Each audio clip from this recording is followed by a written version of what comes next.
한 명 떠올려 보세요. 지금 이 영상을 클릭한 사람이면 이미 떠올랐을 겁니다. 그 사람 맞습니다. 그 얼굴, 그 목소리, 그때 그 말. 자기 전에 떠오릅니다. 샤워할 때 떠오릅니다. 멍하니 천장 보다가 갑자기 선명하게 돌아옵니다. 그리고 이런 상상을 합니다. 그 사람 앞에서 내가 성공한 모습을 보여주는 상상. 그 사람이 무릎 꿇고 사과하는 상상. 그 사람이 나처럼 무너지는 상상. 솔직히 기분 좋죠. 그 상상하는 순간만큼은. 그런데 이상한 점이 있습니다. 그 상상을 아무리 해도 시원하지가 않습니다. 한 번 하면 끝날 줄 알았는데 2번 하게 되고 3번 하게 되고 매일 합니다. 왜 복수심은 사라지지 않는 걸까요? 복수는 나쁜 감정이라고요?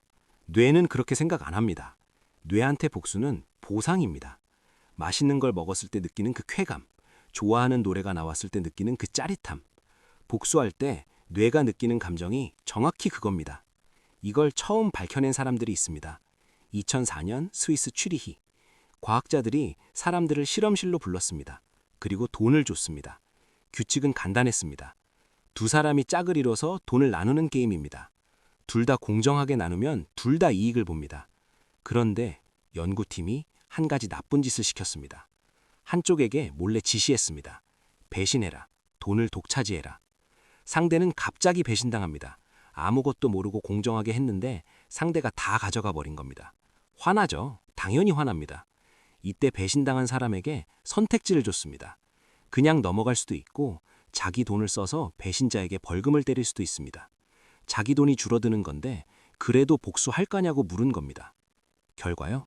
대부분이 돈을 썼습니다. 손해를 보면서까지 복수를 선택했습니다. 여기까지는 예상할 수 있습니다. 그런데 진짜 발견은 이 다음입니다. 복수하는 순간 뇌를 PET 스캔으로 찍었습니다. 등 쪽 선조체와 미상핵이 강하게 활성화됐습니다. 이 영역이 뭐냐? 뇌의 보상회로입니다. 초콜릿을 먹었을 때, 사랑하는 사람을 봤을 때, 시험에서 1등을 했을 때 켜지는 바로 그 영역입니다. 그리고 한 가지 더. 처벌이 강할수록 활성도가 올라갔습니다. 더 세게 때릴수록 더 기분이 좋았다는 뜻입니다. 뇌는 복수를 즐기고 있었습니다.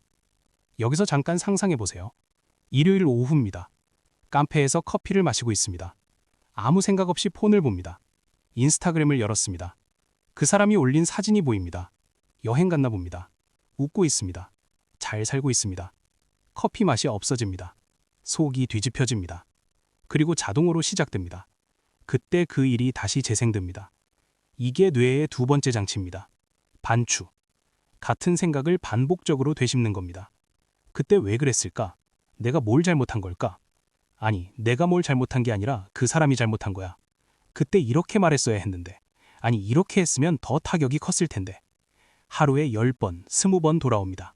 멈추고 싶어도 멈추지 않습니다. 왜냐면 뇌가 멈추지 않으니까요. 2016년에 미국 버지니아 커먼웰스 대학교에서 한 걸음 더 나갔습니다. 체스터와 드월이라는 연구자가 있었습니다. 이번에는 참가자를 일부러 화나게 만들었습니다. 자존심을 건드리는 피드백을 줬습니다. 당신은 이 과제에서 하위 수준입니다. 당신의 글은 설득력이 없습니다. 없는 말을 만들어서 자존심을 짓밟았습니다. 그 다음에 보복 기회를 줬습니다. 상대에게 불쾌한 소음을 들려줄 수 있는 버튼이 있었습니다. 길게 누를수록 더 큰 소음이 갑니다. 공격적으로 버튼을 누른 사람들의 뇌를 fMRI로 찍었습니다. 측좌핵이 강하게 활성화됐습니다. 측좌핵. 이 영역은 등 쪽 선조체와 함께 뇌의 핵심 보상센터입니다. 마약을 투여했을 때 활성화되는 곳, 도박에서 이겼을 때 활성화되는 곳, 술을 마셨을 때 활성화되는 곳, 복수했을 때 활성화되는 곳, 전부 같은 자리입니다. 그리고 여기서 소름 끼치는 발견이 나왔습니다. 측좌핵이 강하게 반응한 사람일수록 이후에도 공격적 행동을 반복했습니다. 한 번 복수의 쾌감을 맛본 뇌는 다시 그 쾌감을 원합니다. 다시. 이게 중독의 구조입니다. 2025년에 마이클 키멜 주니어가 책 한 권을 냈습니다. 제목이 의미심장합니다. 복수를 가장 치명적인 중독이라고 불렀습니다. 약물 중독은 물질로 도파민 회로를 돌립니다.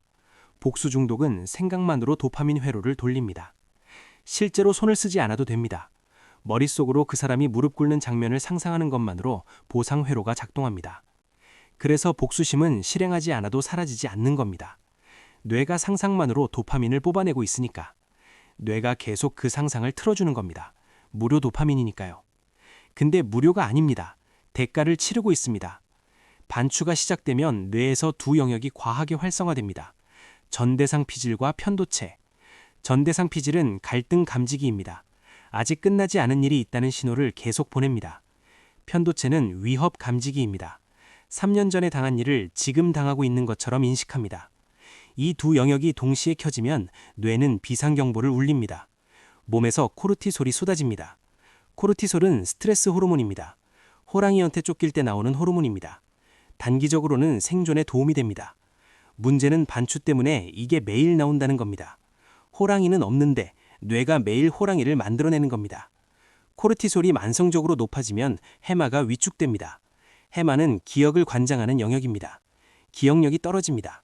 새로운 것을 배우기 어려워집니다. 아이러니하죠. 복수할 일은 점점 선명하게 기억나는데 다른 건 점점 기억이 안 납니다.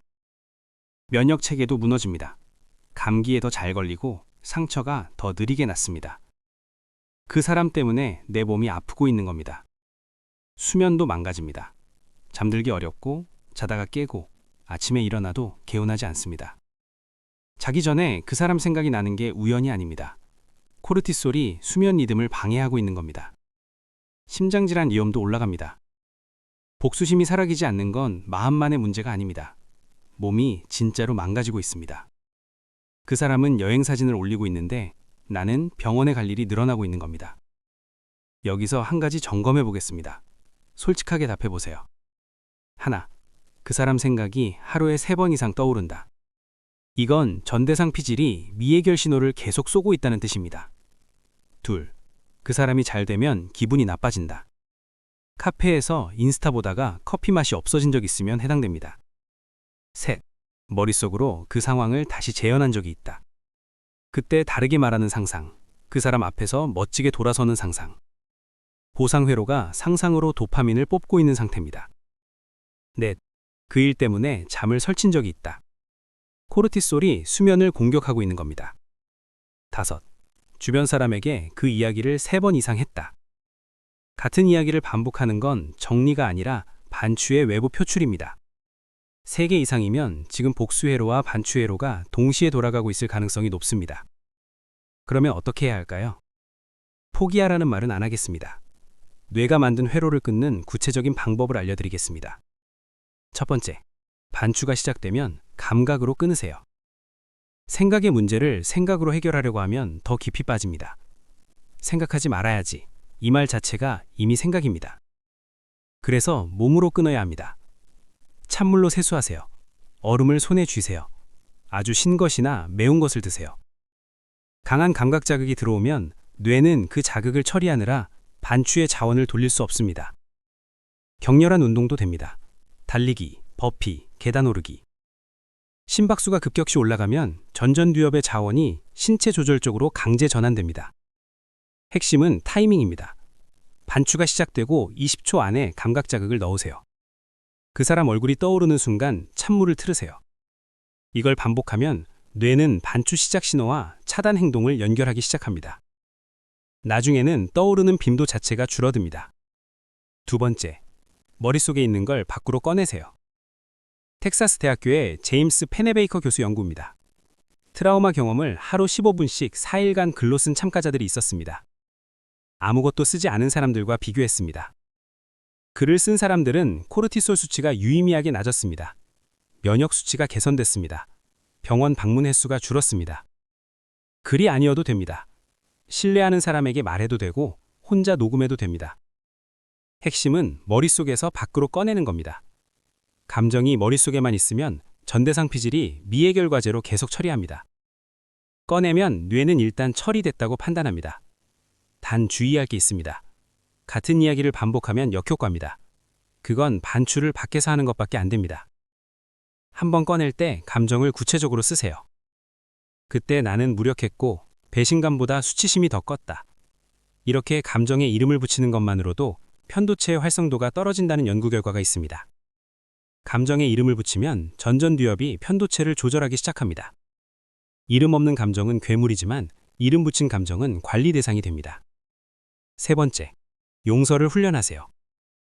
잠깐요. 용서하라고 하면 화나죠. 그 사람을 봐주라는 소리로 들리니까. 아닙니다. 용서는 그 사람을 위한 게 아닙니다. 그 사람에게 묶여있는 내 뇌를 풀어주는 행위입니다. 존스 홉킨스 의과대학의 연구입니다. 용서를 실천한 사람들은 불안과 우울 수준이 유의미하게 감소했습니다. 심장질환 위험 요인도 낮아졌습니다. 수면의 질도 개선됐습니다. 용서가 이루어지면 뇌에서 전전두엽과 전대상 피질의 활동 패턴이 바뀝니다. 전전두엽이 감정을 재해석하기 시작합니다. 그 사람이 왜 그랬는지 이해하라는 게 아닙니다. 그 사건이 더 이상 나를 지배하지 않는다고 뇌에게 선언하는 겁니다. 에버레트 워딩턴 교수가 만든 리치 모델이 있습니다. 5단계입니다. 상처를 정면으로 떠올리고 상대의 입장에서 공감을 시도하고 이타적 선물로서 용서를 결심하고 그 결심을 유지하고 용서한 자신을 인정합니다. 하루 만에 되냐고요? 안 됩니다. 이건 훈련입니다. 하지만 이 과정을 6주 이상 반복한 사람들은 반추 빈도가 줄었고 코르티솔 수치가 안정됐으며 수면의 질이 개선됐다는 연구 결과가 있습니다. 용서는 착한 사람이 하는 게 아닙니다. 똑똑한 사람이 하는 겁니다. 내 뇌와 내 몸을 그 사람한테서 뺏어오는 가장 과학적인 방법이니까요. 정리하겠습니다. 복수하고 싶은 마음이 사라지지 않는 건 당신 성격이 나빠서가 아닙니다. 뇌가 만든 시스템입니다. 등 쪽 선조체와 측좌액이 복수에서 쾌감을 뽑아냅니다. 전댕상 피질과 편도체가 반추를 멈추지 않게 만듭니다. 코르티솔이 기억과 면역과 수면을 무너뜨립니다. 뇌는 복수를 보상으로 처리하고 반추로 반복하고 호르몬으로 몸까지 지배합니다. 하지만 이 회로는 끊을 수 있습니다. 감각으로 반추를 차단하고 글이나 말로 감정을 꺼내고 용서라는 이름의 훈련으로 뇌를 재설정할 수 있습니다. 복수는 끝나지 않습니다. 뇌가 끝내지 않으니까요. 하지만 복수에 묶인 나를 풀어주는 건 가능합니다. 그 사람이 아니라 나를 위해서 풀어주는 겁니다. 다음에 그 사람 얼굴이 떠오르면 이 영상을 떠올려 보세요. 지금 내 뇌가 무료 도파민을 뽑고 있구나. 그 한 문장이 회로를 끊는 첫 번째 스위치입니다. 심리현미경이었습니다.